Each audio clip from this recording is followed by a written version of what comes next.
श्रीनवदुर्गायै नमः। अथ स्कन्दमाता स्तोत्रम्। ध्यानम्। वन्दे वाञ्छितकामार्थे चन्द्रार्धकृतशेखराम् सिंहरूढा चतुर्भुजा स्कन्दमाता यशस्विनीम् शिवाप्रभां समुज्ज्वलां स्फुच्छसागशेखरां ललाटरत्नभास्करां जगत्प्रदीप्तिभास्करां महेन्द्रकश्यपार्चितां सनत्कुमारसंस्तुतां सुरासुरेन्द्रवन्दितां यथार्थनिर्मलाद्भुताम् अतर्क्यरुचिरुविजां विकारदोषवर्जितां मुमुक्षुभिर्विचिन्तितां विशेषतत्त्वमुञ्चितां नानालङ्कारभूषितां मृगेन्द्रवाहनाग्रजां सुशुद्धतत्त्वतोषणां त्रिवेदमारभूषणाम् सुधार्मिकौपकारिणी सुरेन्द्रवैरिघातिनीं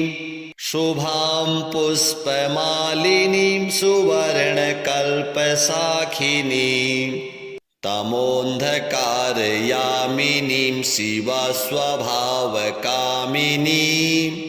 सहस्रसूर्यराजिकां धनञ्जयोग्रकारिकाम् सुशुद्धकालकन्दला सुभृड्डवृन्दमज्जुलां प्रजायिनी प्रजावती नमामि मातरं सतीं स्वकर्मकारणे गतिं हरिप्रियाच्च पार्वतीम् अनन्तशक्तिकान्तिदां यशोऽर्थमुक्तिभुक्तिदाम् पुनः पुनर्जगद्धितां नमाम्यहं सुरार्चितां जयेश्वरी त्रिलोचने प्रसीद देवी पाहि माम्। श्रीस्कन्दमाता देव्यार्पणमस्तु। शिवाप्रभां समुज्ज्वलां स्फुच्छसागशेखरां ललाटरत्नभास्करां जगत्प्रदीप्तिभास्करां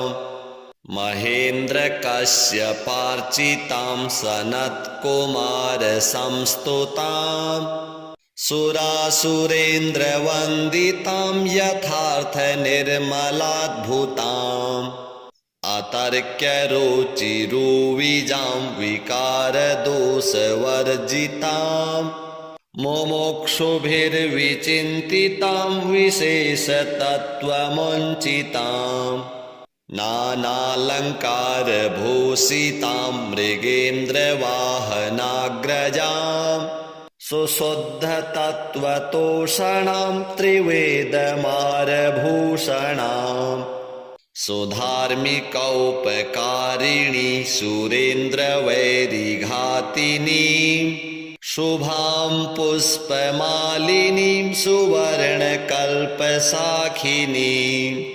तमोऽन्धकारयामिनीं शिवस्वभावकामिनीं सहस्रसूर्यराजिकां धनञ्जयोग्रकारिकाम्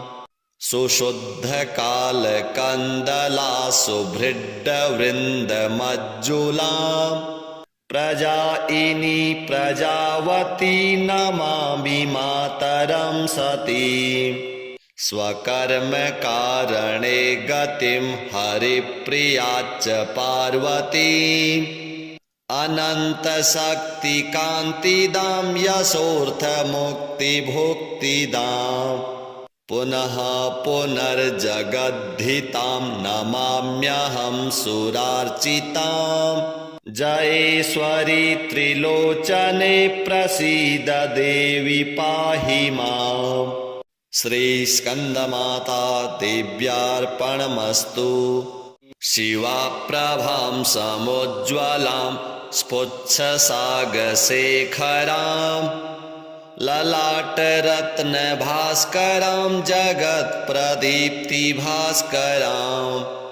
महेन्द्रकश्यपार्चितां सनत्कुमारसंस्तुतां सुरासुरेन्द्रवन्दितां यथार्थनिर्मलाद्भुताम् अतर्क्यरुचिरुविजां विकारदोषवर्जितां मुमुक्षुभिर्विचिन्तितां विशेषतत्त्वमुञ्चितां नानालङ्कारभूषितां मृगेन्द्रवाहनाग्रजां सुशुद्धतत्त्वतोषणां त्रिवेदमारभूषणाम् सुधार्मिकौपकारिणी सुरेन्द्रवैरिघातिनी शुभां पुष्पमालिनीं सुवर्णकल्पशाखिनीं तमोऽन्धकारयामिनीं शिवस्वभावकामिनीं सहस्रसूर्यराजिकां धनज्जयोग्रकारिकाम् सुशुद्धकालकन्दला सुभृड्डवृन्दमज्जुलां प्रजायिनी प्रजावती नमामि मातरं सतीं स्वकर्मकारणे गतिं हरिप्रियाच्च पार्वतीम् अनन्तशक्तिकान्तिदां यशोऽर्थमुक्तिभुक्तिदाम् पुनः पुनर्जगद्धितां नमाम्यहं सुरार्चितां जयेश्वरी त्रिलोचने प्रसीद देवी पाहि माम्। श्रीस्कन्दमाता देव्यार्पणमस्तु। शिवाप्रभां समुज्ज्वलां स्फुच्छसागशेखरां ललाटरत्नभास्करां जगत्प्रदीप्तिभास्करां महेन्द्रकश्यपार्चितां सनत्कुमारसंस्तुतां सुरासुरेन्द्रवन्दितां यथार्थनिर्मलाद्भुताम्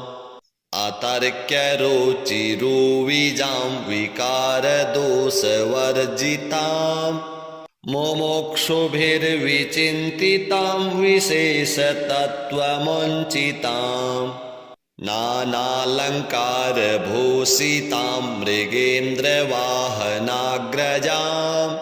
सुशुद्धतत्त्वतोषणां त्रिवेदमारभूषणाम् सुधार्मिकौपकारिणी सुरेन्द्रवैरिघातिनी शुभां पुष्पमालिनीं सुवर्णकल्पशाखिनीं तमोऽन्धकारयामिनीं शिवस्वभावकामिनीं सहस्रसूर्यराजिकां धनज्जयोग्रकारिकाम् सुशुद्धकालकन्दला सुभृड्डवृन्दमज्जुलां प्रजायिनी प्रजावती नमामि मातरं सतीं स्वकर्मकारणे गतिं हरिप्रियाच्च पार्वतीम् अनन्तशक्तिकान्तिदां यशोऽर्थमुक्तिभुक्तिदाम् पुनः पुनर्जगद्धितां नमाम्यहं सुरार्चितां जयेश्वरी त्रिलोचने प्रसीद देवी पाहि माम्। श्रीस्कन्दमाता देव्यार्पणमस्तु। शिवाप्रभां समुज्ज्वलां स्फुच्छसागशेखरां ललाटरत्नभास्करां जगत्प्रदीप्तिभास्करां महेन्द्रकश्यपार्चितां सनत्कुमारसंस्तुतां सुरासुरेन्द्रवन्दितां यथार्थनिर्मलाद्भुताम् अतर्क्यरुचिरुविजां विकारदोषवर्जितां मुमुक्षुभिर्विचिन्तितां विशेषतत्त्वमुञ्चिताम् नानालङ्कारभूषितां मृगेन्द्रवाहनाग्रजां सुशुद्धतत्त्वतोषणां त्रिवेदमारभूषणाम् सुधार्मिकौपकारिणी सुरेन्द्रवैरिघातिनीं शुभां पुष्पमालिनीं सुवर्णकल्पशाखिनीं तमोऽन्धकारयामिनीं शिवस्वभावकामिनीं सहस्रसूर्यराजिकां धनज्जयोग्रकारिकाम्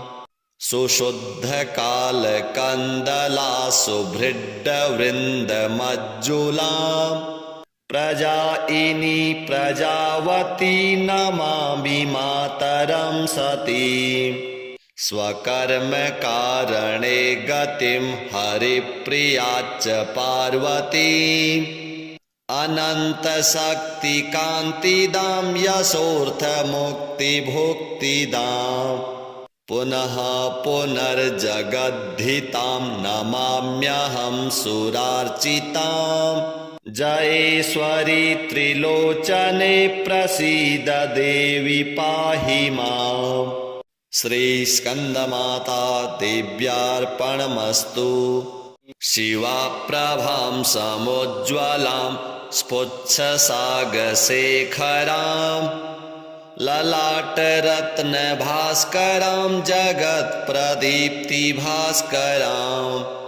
महेन्द्रकश्यपार्चितां सनत्कुमारसंस्तुतां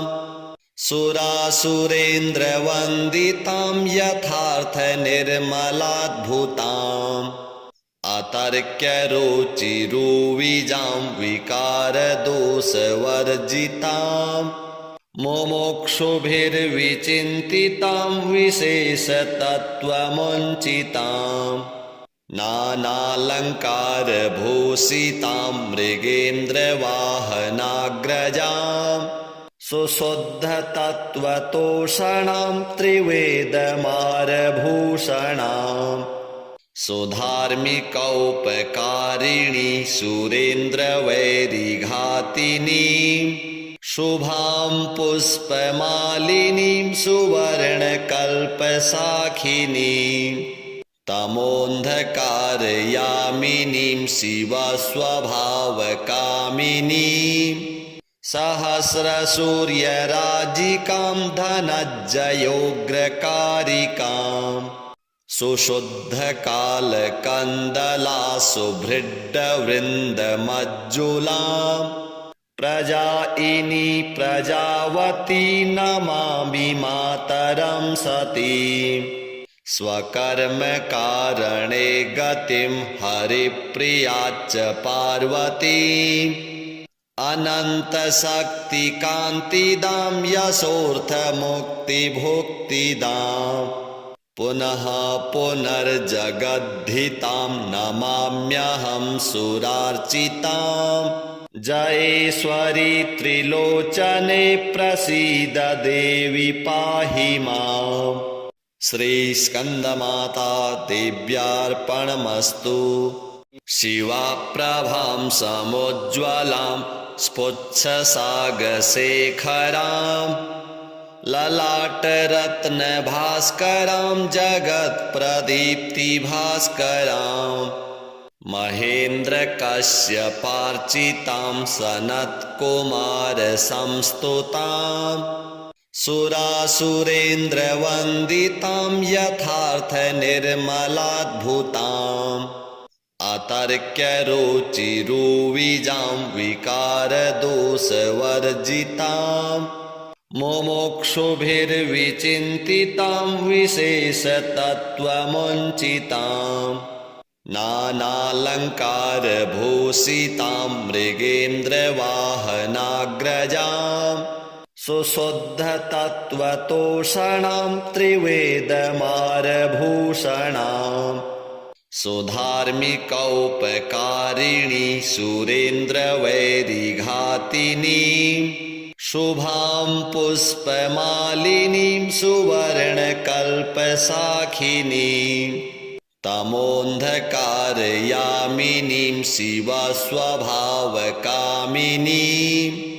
सहस्रसूर्यराजिकां धनज्जयोग्रकारिकाम्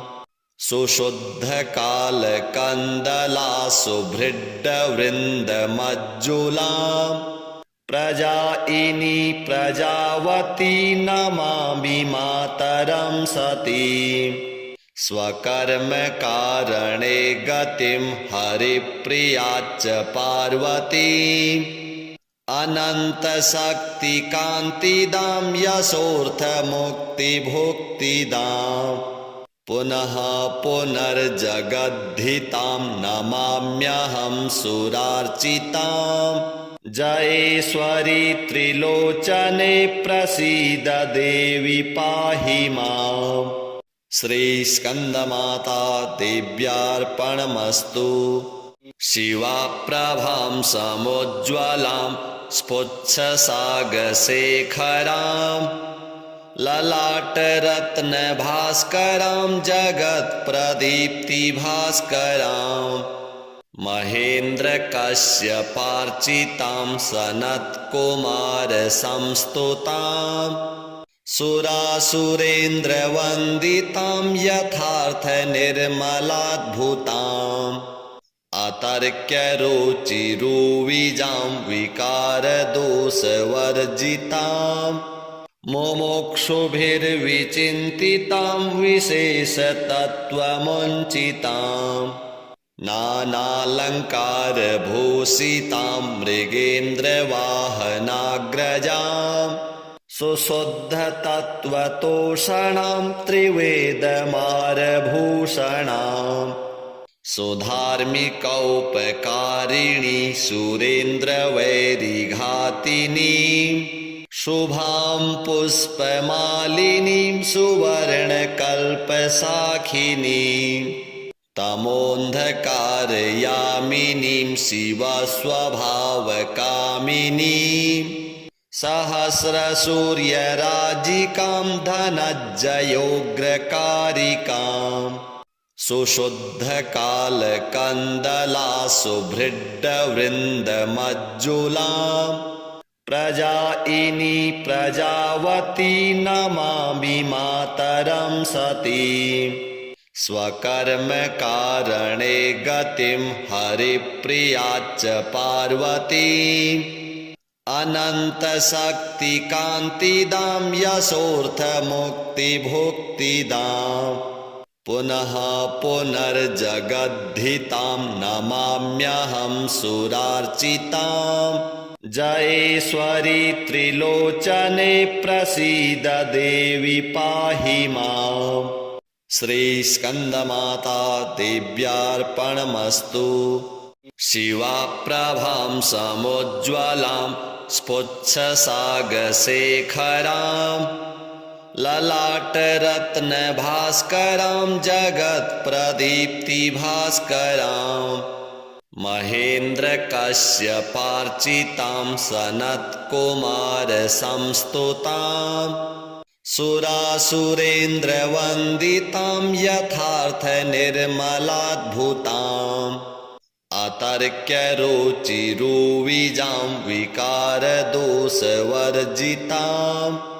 मुमुक्षुभिर्विचिन्तितां विशेषतत्त्वमुञ्चितां नानालङ्कारभूषितां मृगेन्द्रवाहनाग्रजां सुशुद्धतत्त्वतोषणां त्रिवेदमारभूषणां सुधार्मिकौपकारिणी सुरेन्द्रवैरिघातिनीं शुभां पुष्पमालिनीं सुवर्णकल्पशाखिनीं तमोऽन्धकारयामिनीं शिवस्वभावकामिनीं सहस्रसूर्यराजिकां धनज्जयोग्रकारिकाम् सुशुद्धकालकन्दला सुभृड्डवृन्दमज्जुलाम् प्रजायिनी प्रजावती नमामि मातरं सतीम्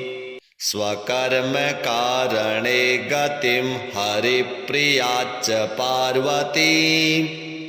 अनन्तशक्तिकान्तिदां यशोऽर्थमुक्तिभुक्तिदाम् पुनः पुनर्जगद्धितां नमाम्यहं सुरार्चिताम् जयेश्वरी त्रिलोचने प्रसीद देवी पाहि माम्। श्रीस्कन्दमाता देव्यार्पणमस्तु। शिवाप्रभां समुज्ज्वलां स्फुच्छसागशेखरां ललाटरत्नभास्करां जगत्प्रदीप्तिभास्करां महेन्द्रकश्यपार्चितां सनत्कुमारसंस्तुतां सुरासुरेन्द्रवन्दितां यथार्थनिर्मलाद्भुताम् अतर्क्यरुचिरुविजां विकारदोषवर्जितां मुमुक्षुभिर्विचिन्तितां विशेषतत्त्वमुञ्चितां नानालङ्कारभूषितां मृगेन्द्रवाहनाग्रजां सुशुद्धतत्त्वतोषणां त्रिवेदमारभूषणाम् सुधार्मिकौपकारिणी सुरेन्द्रवैरिघातिनीं शुभां पुष्पमालिनीं सुवर्णकल्पशाखिनीं तमोऽन्धकारयामिनीं शिवस्वभावकामिनीं सहस्रसूर्यराजिकां धनञ्जयोग्रकारिकाम् सुशुद्धकालकन्दला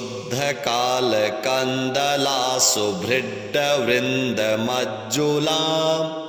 प्रजायिनी प्रजावती नमामि मातरं सतीम् स्वकर्मकारणे गतिं हरिप्रियाच्च पार्वतीम् अनन्तशक्तिकान्तिदां यशोऽर्थमुक्तिभुक्तिदाम् पुनः पुनर्जगद्धितां नमाम्यहं सुरार्चिताम् जयेश्वरी त्रिलोचने प्रसीद देवी पाहि माम्। श्रीस्कन्दमाता देव्यार्पणमस्तु।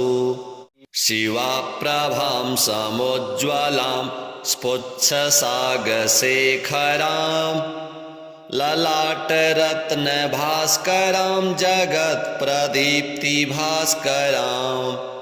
महेन्द्रकश्यपार्चितां सनत्कुमारसंस्तुतां सुरासुरेन्द्रवन्दितां यथार्थनिर्मलाद्भुताम् अतर्क्यरुचिरुविजां विकारदोषवर्जितां मुमुक्षुभिर्विचिन्तितां विशेषतत्त्वमुञ्चितां नानालङ्कारभूषितां मृगेन्द्रवाहनाग्रजां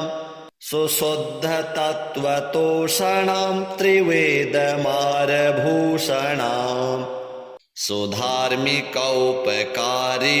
सुरेन्द्रवैरिघातिनीं शुभां पुष्पमालिनीं सुवर्णकल्पशाखिनीं तमोऽन्धकारयामिनीं शिवस्वभावकामिनीं सहस्रसूर्यराजिकां धनञ्जयोग्रकारिकाम् सुशुद्धकालकन्दला सुभृड्डवृन्दमज्जुलां प्रजायिनी प्रजावती नमामि मातरं सतीम् स्वकर्मकारणे गतिं हरिप्रियाच्च पार्वतीम् अनन्तशक्तिकान्तिदां यशोऽर्थमुक्तिभुक्तिदाम् पुनः पुनर्जगद्धितां नमाम्यहं सुरार्चिताम् जयेश्वरी त्रिलोचने प्रसीद देवी पाहि माम्। श्रीस्कन्दमाता देव्यार्पणमस्तु।